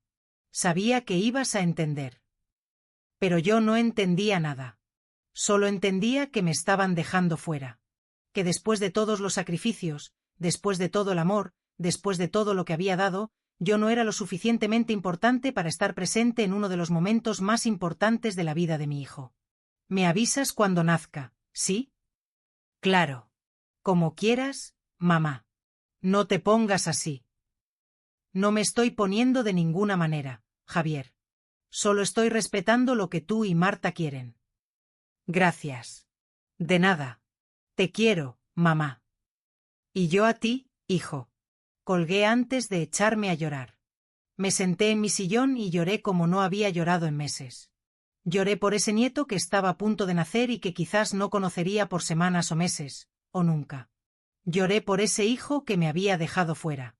Lloré por esa relación que se estaba muriendo sin que yo pudiera salvarla. Y lloré por mí. Por la mujer que había dado todo y ahora no tenía nada. Y entonces llegó aquel día. El jueves en que todo cambió. El día en que Lucas nació. Y yo, movida por un impulso que no pude controlar, compré un billete de autobús a Madrid. Viajé 9 horas con el corazón lleno de una esperanza desesperada.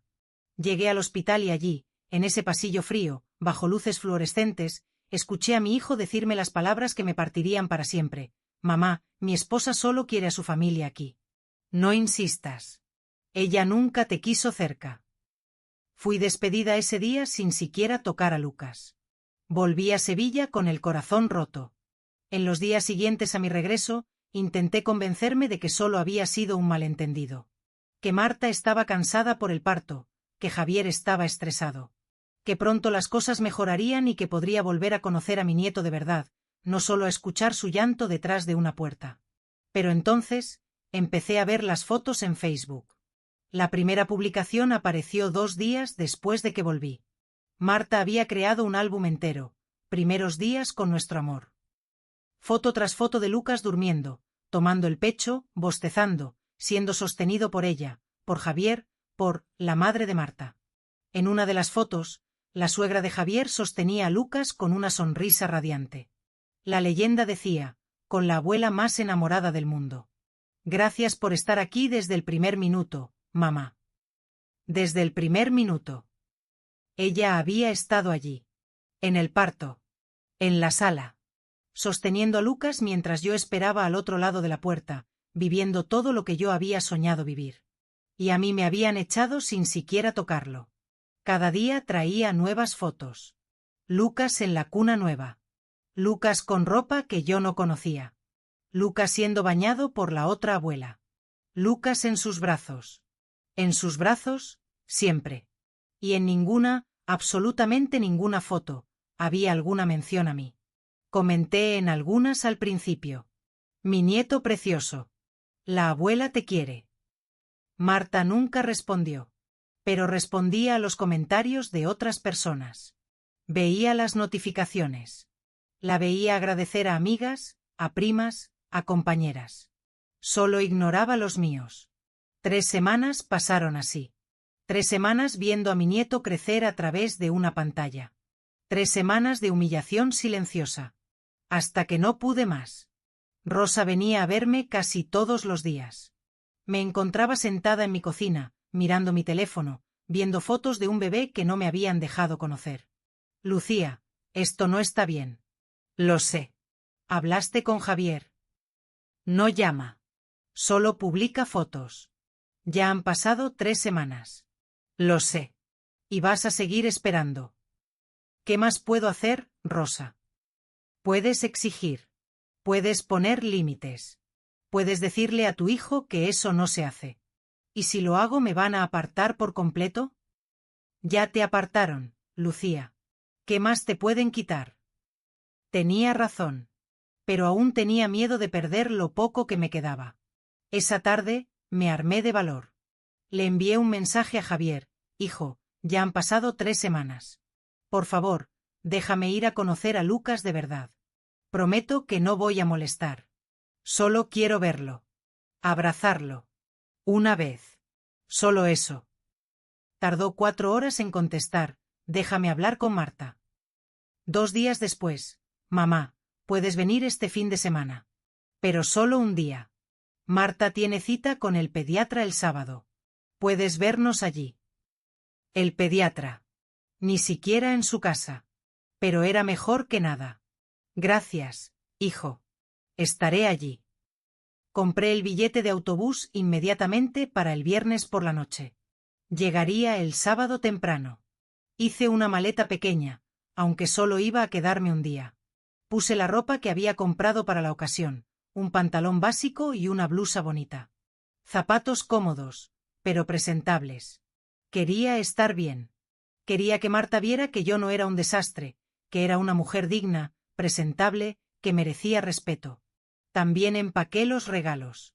Un conjunto de ropa para Lucas. Uno azul con ositos bordados. Una mantita nueva que había tejido. Esta con su nombre bordado, Lucas. Y guardé en mi bolso de piel la foto vieja de Javier. La de cuando tenía 5 años y me abrazaba en el parque. No sabía por qué la llevaba. Solo sabía que necesitaba tener algo de ese hijo que solía quererme cerca.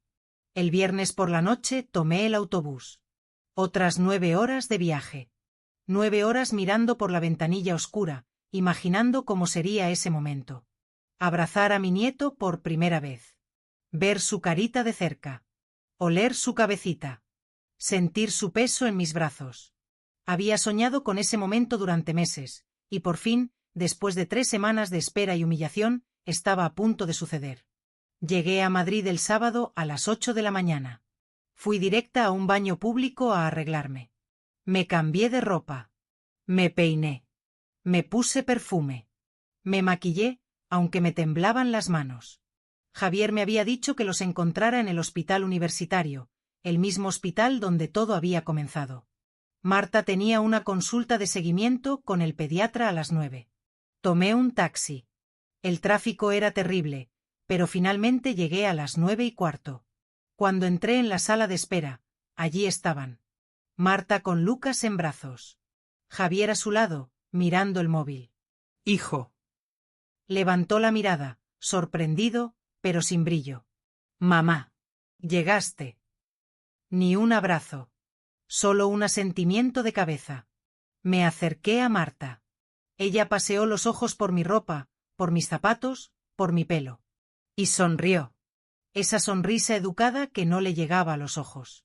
Lucía, qué bien que viniste. Gracias por dejarme venir, respondí, más pequeña de lo que me hubiera gustado sonar. Bajé la mirada hacia el bulto en su regazo. Lucas. Mi nieto. Es precioso, susurré. Gracias. ¿Puedo tomarlo un ratito? Marta lo apretó un poco más contra su pecho. Ahora no. Está dormido. Si lo movemos mucho, se despierta y llora. No pasa nada. Yo espero.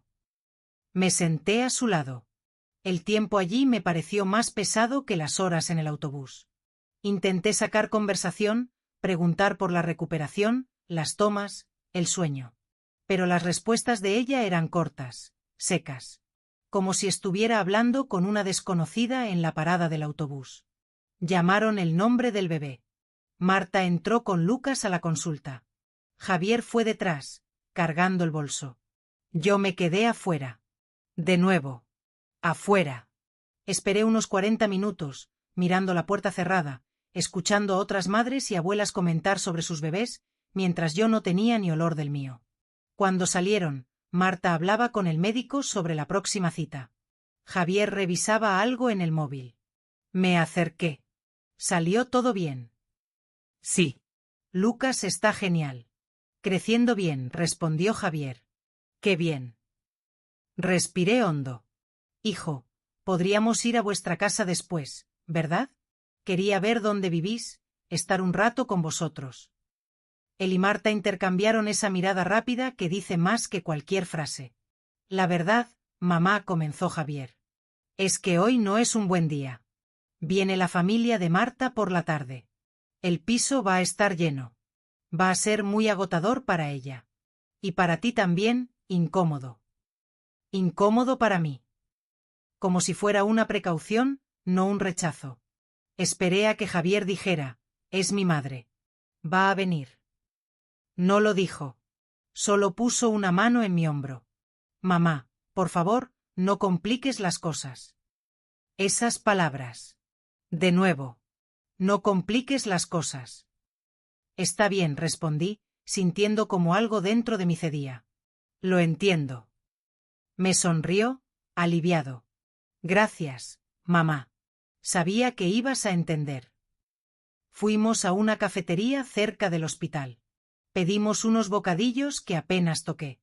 La conversación fue vacía, llena de pausas. Marta amamantó a Lucas allí mismo, cubierta por un pañuelo. Yo desviaba la mirada para no parecer invasiva, aunque mi mayor deseo era solo ver la carita de mi nieto con calma. Cuando terminaron de comer, Javier miró el reloj. Mamá, ya es hora. Mejor te llevamos a la estación. Así no llegas muy tarde a Sevilla. Conté en silencio. 9 horas de autobús. 2 horas de convivencia vigilada. Ni un minuto a solas con mi nieto. Asentí. En la puerta de la estación, con el taxi aún encendido, Marta por fin me pasó a Lucas. Sujétalo un poquito, sí. Pero rápido.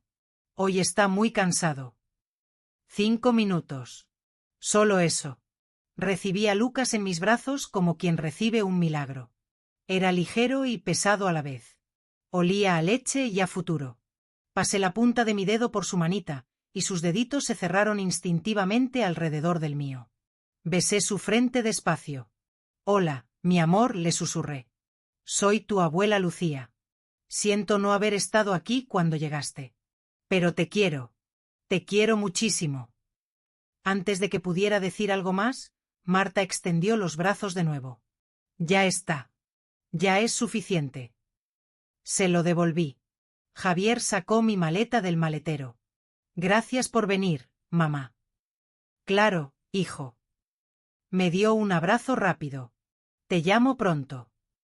Cuando puedas, respondí, sabiendo ya lo que eso significaba. El taxi se fue. Me quedé parada con la maleta a mi lado, sintiendo que había dejado un pedazo de mí irse dentro de ese coche. Entré en la estación. Compré un agua que ni bebí y me senté en un banco de plástico a esperar el autobús. Tomé el móvil por reflejo. Abrí Facebook. Marta ya había puesto una foto. Era de la misma cafetería donde acabábamos de estar. Ella y Javier sonriendo a la cámara, Lucas acostado entre los dos, dormido. La leyenda decía, mañana perfecta con mis amores. Yo no aparecía en ninguna parte de la foto. Ni en el reflejo del cristal. Ni en la leyenda. Era como si yo nunca hubiera estado allí. Como si mi viaje, mi esfuerzo, mi amor, fueran invisibles. Y fue en ese momento, sentada en esa estación ruidosa y llena de gente, cuando por fin lo entendí. No me querían en sus vidas. Marta nunca me iba a aceptar, y Javier había elegido. Me había elegido fuera. El autobús llegó. Subí. Busqué mi asiento. Me senté junto a la ventanilla. Durante todo el viaje de vuelta no lloré. No miré por la ventana. Solo saqué aquella foto vieja de Javier, la de cuando tenía 5 años y me abrazaba en el parque. La miré durante horas e intenté recordar cuando había cambiado todo. Cuando aquel niño que me necesitaba se convirtió en un hombre que me veía como un problema.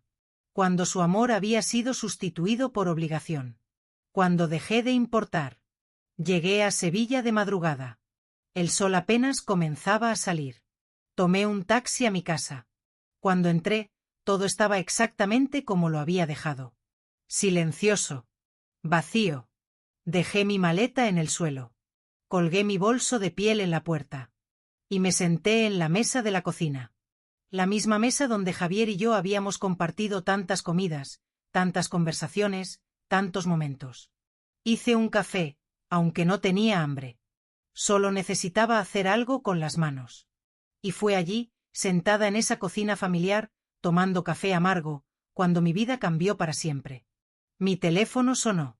Número desconocido. Madrid. Por un segundo mi corazón dio un brinco.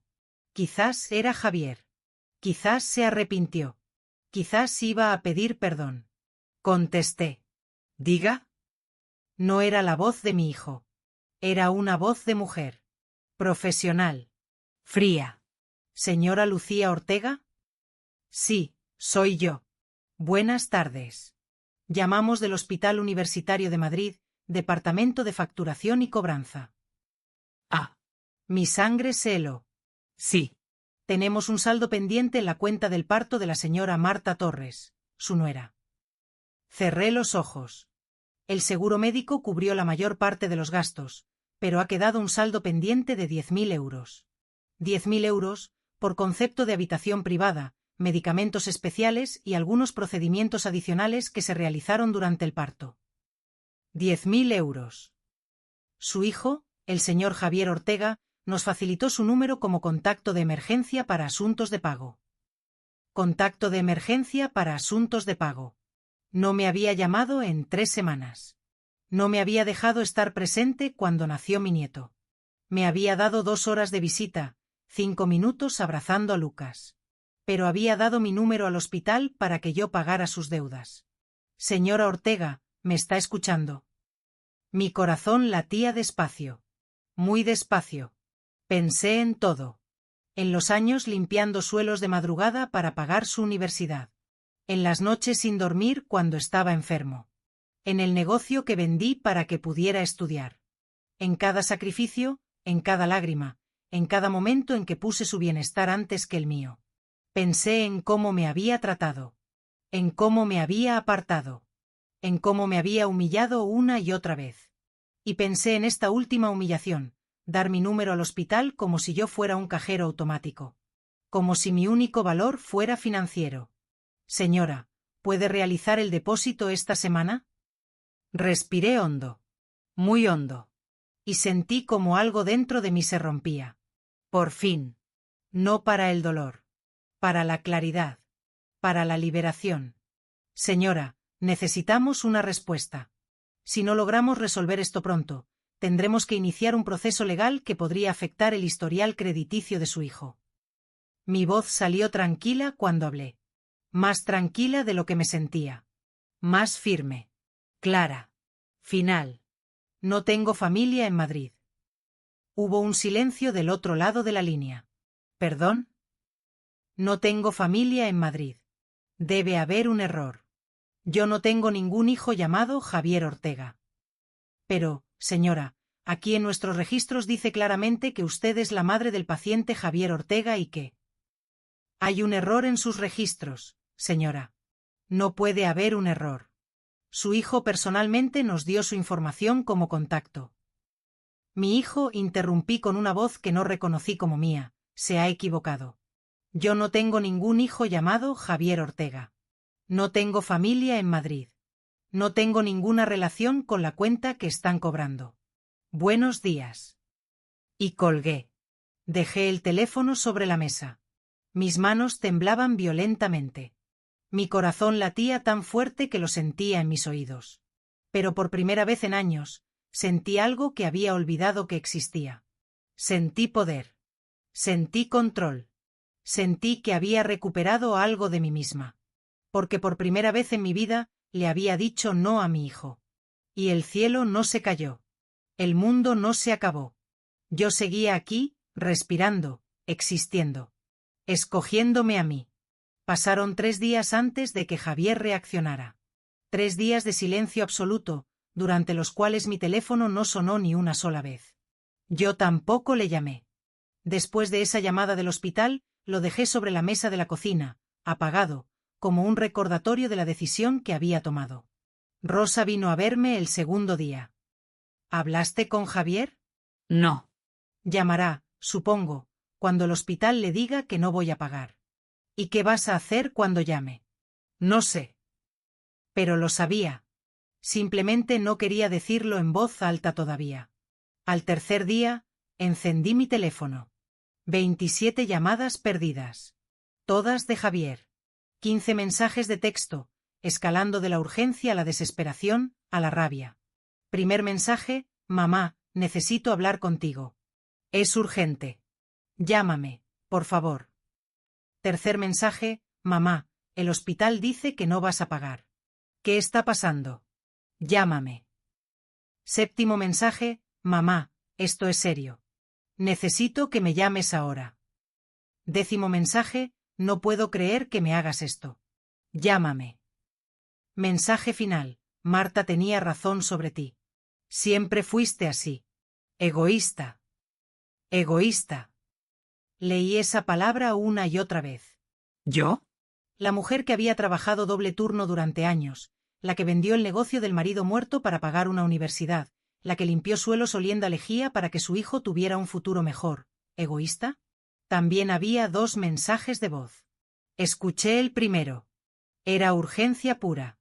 Mamá, por favor, llámame. El hospital nos está presionando. Necesitamos ese dinero. No entiendo por qué dijiste que no tienes familia aquí. ¿Qué significa eso? Llámame, por favor. El segundo era diferente. Más frío. ¿Sabes qué, mamá? No importa. Ya nos las arreglaremos para pagar. Pero quiero que sepas que esto dice mucho de ti. Después de todo lo que hemos pasado, después de todo, no puedo creer que nos hagas esto justo en el momento en que más te necesitamos. Marta tenía razón. Siempre fuiste manipuladora. Siempre quisiste controlarme con tu dinero. Pues ya no funciona. Ya no funciona. Guardé el teléfono. No devolví la llamada. Durante la semana siguiente, Javier siguió llamando. Menos frecuentemente, pero seguía. Yo no contesté ninguna llamada. Hasta que llegó un correo electrónico. Asunto: necesitamos hablar. Lo abrí.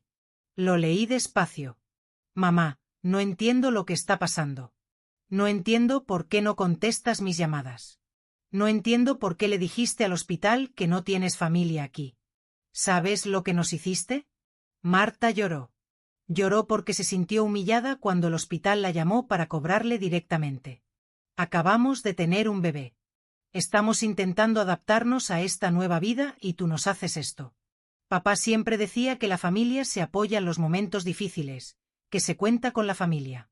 Yo siempre te apoyé cuando lo necesitaste. Cuando murió papá, estuve ahí. Cuando tenías problemas, te escuchaba. Cuando necesitabas algo, te ayudaba. Ahora que yo necesito ayuda, ¿así me respondes? No sé qué hicimos para merecer esto. Marta solo quería un poco de espacio después del parto. Es normal. Cualquier mujer necesita eso.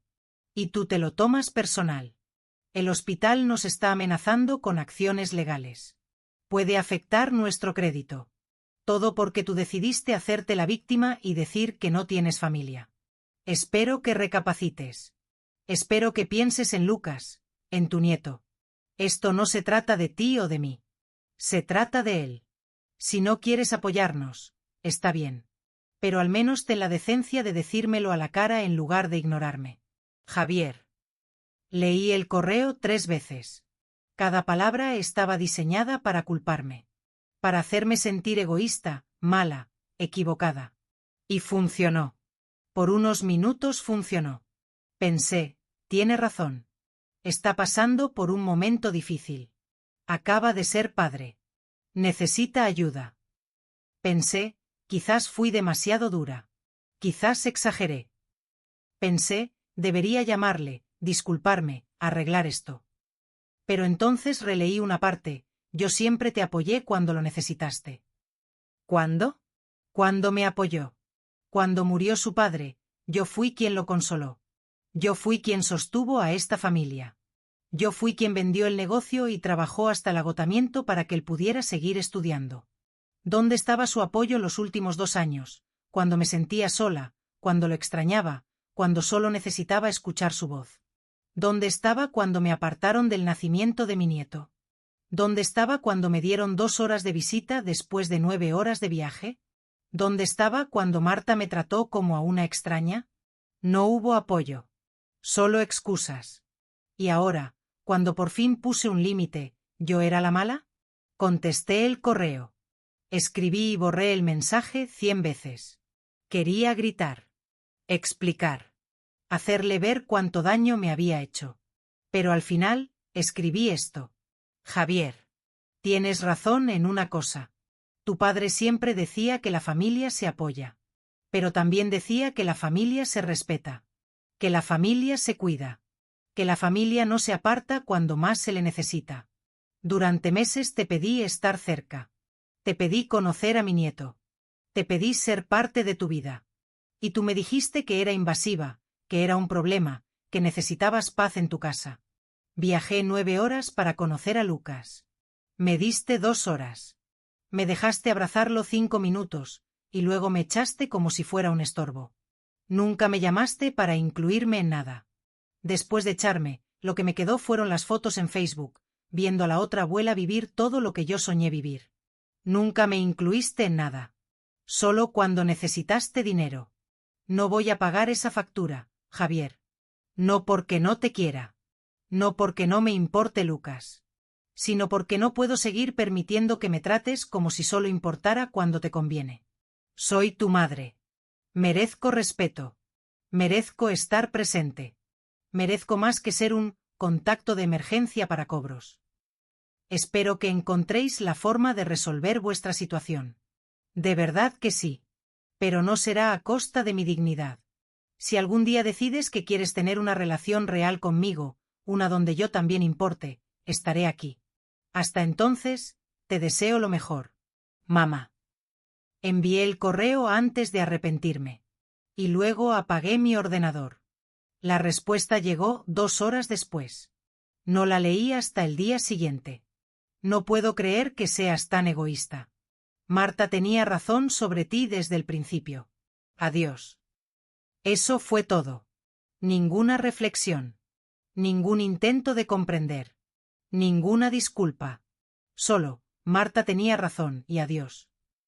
Las semanas se convirtieron en meses. Javier no volvió a llamar. No volvió a escribir. Yo tampoco le busqué. Al principio fue duro. Había días en que tomaba el teléfono y casi marcaba su número. Días en que me preguntaba si había hecho lo correcto. Pero Rosa me mantuvo firme. Lucía, no hiciste nada malo. Pusiste un límite. Eso no te hace mala madre, te hace una mujer con dignidad. Pero es mi hijo. Y tú eres su madre. Una madre que merece respeto. Poco a poco, aprendí a vivir con el silencio. Dejé de revisar Facebook. Dejé de buscar actualizaciones sobre Lucas. Dejé de torturarme viendo una vida de la que me habían excluido. Me centré en mí. Retomé actividades que había abandonado. Las clases de ganchillo. Las caminatas matutinas. Las tardes con Rosa. Empecé a leer de nuevo, libros que me gustaban, historias que me hacían olvidar por unas horas. Y lentamente, muy lentamente, empecé a sentir algo parecido a la paz. No era felicidad. Todavía no. Pero era paz. Y era suficiente. 6 meses después de la última vez que hablé con Javier, Rosa me hizo una pregunta. ¿Te arrepientes? Lo pensé. Lo pensé de verdad. No, dije por fin. No me arrepiento. ¿Por qué no? Porque por primera vez en mi vida, me elegí a mí misma. Y eso vale más que cualquier relación donde tenga que mendigar amor. Rosa sonrió. Ahí está mi Lucía. Pero la vida tiene formas extrañas de sorprenderte. Justo cuando empezaba a sentir que podía respirar de nuevo, que podía vivir sin ese peso constante en el pecho, mi teléfono sonó. Era un número desconocido. Madrid. Esta vez, no dudé en contestar. Ya no tenía miedo. ¿Diga? Buenas tardes. Habla Fernanda Ruiz. Soy trabajadora social del Hospital General de Madrid. ¿Hospital General? No el universitario. Sí. No se alarme, señora. Su nuera, Marta Torres, fue ingresada de emergencia hace 2 días. Tuvo una crisis nerviosa severa. Está estable ahora, pero necesitamos contactar con algún familiar cercano que pueda hacerse cargo del bebé temporalmente. El mundo se paró. ¿El bebé? Sí. Lucas tiene 1 año y medio. Su hijo está con ella en el hospital, pero no puede cuidar al niño y estar presente para su esposa a la vez. Él nos dio su contacto como segunda opción familiar. ¿Segunda opción familiar? Ni siquiera la primera. Mi hijo está ahí. Sí, señora. ¿Quiere que le comunique? No. La palabra salió automática. Entiendo. Necesitamos urgentemente que alguien recoja al niño. Está en una guardería provisional del Organismo de Protección al Menor, pero solo pueden tenerlo hasta mañana por la mañana. Luego tendríamos que contactar a otras instancias. Cerré los ojos. 1 año y medio sin hablar con Javier. 1 año y medio sin ver a mi nieto. 1 año y medio construyendo mi paz. Y ahora, esto. Señora Ortega, ¿qué le pasó a Marta? Según el informe, fue un colapso por estrés acumulado. Ansiedad severa, depresión postparto no tratada. Necesita reposo y tratamiento psiquiátrico. ¿Y mi hijo? Está con ella. Pero la situación es complicada. Al parecer perdió su empleo hace unos meses. Han tenido dificultades financieras. Están viviendo con los suegros, pero la situación es tensa. Todo se estaba desmoronando para ellos. Y yo era la última opción. Señora, necesito una respuesta. ¿Puede venir a buscar al niño? Pensé en Lucas. Un niño de 1 año y medio que no tenía la culpa de nada, que no había pedido nacer en medio de ese caos. Pensé en Javier, en cómo me había tratado, en cómo me había apartado, en cómo solo me buscaba cuando necesitaba algo. Pensé en mí, en el año que me costó recuperarme, en la paz que por fin había encontrado. Y tomé una decisión. Voy para allá. Porque era mi nieto. Y esta vez, iba en mis propios términos. Tomé el autobús esa misma noche. Otras 9 horas de viaje. Pero esta vez era diferente. No iba rogando. Iba porque me necesitaban. Llegué al Hospital General de madrugada. Javier estaba en la sala de espera. Parecía destrozado. Delgado, con ojeras profundas. La ropa arrugada. Cuando me vio, se desmoronó. Mamá. Me abrazó y lloró como un niño. No dije nada. Solo lo sostuve. Lo siento. Lo siento tanto. Tenías razón en todo. ¿Dónde está Lucas? En la guardería, a 2 manzanas de aquí. Vamos. En el camino me contó todo. Cómo perdió el trabajo hacía 6 meses. Cómo volvieron a vivir con los padres de Marta. Cómo Marta cayó en depresión. Cómo todo se había ido al traste. Te traté mal, mamá. Te aparté. Te hice sentir invisible. Y ahora lo entiendo todo. Llegamos a la guardería. Lucas estaba jugando con un coche cuando me vio. Me miró curioso. Hola, Lucas. Soy tu abuela Lucía. Me acerqué despacio. Me dio un abrazo pequeño, tímido. Y algo dentro de mí se sanó un poco. Los meses siguientes me hice cargo de Lucas mientras Marta se recuperaba y Javier trabajaba en lo que podía. Vivía en su pequeño piso. Cocinaba.